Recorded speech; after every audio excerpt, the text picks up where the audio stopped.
Hello everyone, सपनों की दुनिया में आप सबका स्वागत है। तो चलिए आज की एक बहुत ही मज़ेदार कहानी शुरू करते हैं, जिसका नाम है पंडित जी और तीन ठग। एक थे पंडित भोलानाथ। वे वास्तव में बहुत भोले थे। छल कपट की बातें वे नहीं जानते थे। एक बार वे अपने यजमान के यहाँ गए। यजमान ने उन्हें एक बकरी देते हुए कहा, महाराज, इसे स्वीकार कीजिए, यह आपके और आपके बच्चों के काम आएगी। पंडित जी बकरी कंधे पर रखकर चल दिए। वे उसे थकाना नहीं चाहते थे।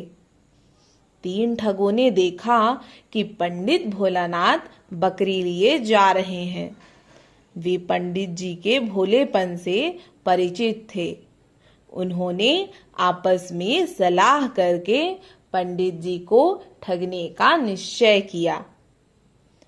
तभी एक ठग पंडित जी के पास से गुजरा और बोला, राम राम पंडित जी, कहाँ से चले आ रहे हैं? पंडित जी ने उत्तर दिया, भाई, मैं अपने यजमान के यहाँ से आ रहा हूँ। ठग बोला, वह तो ठीक है, पर यह कुत्ता आप कंधे पर लिए क्यों चल रहे हैं? यह सुनकर पंडित जी चौंके। बोले, अरे, क्या तुम्हें ठीक से दिखाई नहीं देता? यह कुत्ता नहीं बकरी है। ठग बोला, महाराज, अब आपको कैसे समझाऊं कि यह कुत्ता ही है, बकरी नहीं। विश्वास न हो तो किसी और से पूछ लेना। इतना कहकर ठग वहां से चला गया। थोड़ी ही देर में दूसरा ठग उधर से गुजरा। उसने व्यंग में कहा, नमस्कार पंडित जी, यह कुत्ता तो बड़ा अच्छा है, कहाँ से लिया? ठग की बात सुनकर भोलानाथ चक्कर में पड़ गए। वे हिम्मत करके बोले, अरे, ठीक से देखो, यह कुत्ता नहीं बकरी है। ठग बोला, महाराज, आपको क्या हो गया है?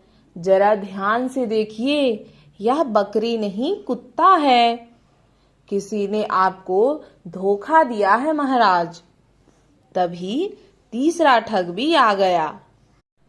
वह आते ही बोला, ब्राह्मण देवता, इस कुत्ते को कंधे पर रखने से आपका शरीर अपवित्र हो गया है। इसे छोड़ पहले स्नान कर पवित्र हो जाइए, अन्यथा लोग आपकी हंसी उड़ाएंगे। अब भोलानाथ को विश्वास हो चला कि जिसे वह कंधे पर बिठा कर ला रहे हैं वह कुत्ता ही है। भला तीनों आदमी ऐसा क्यों कहते? ऐसा सोचकर वे बकरी को वहीं छोड़ यजमान के घर वापस गए।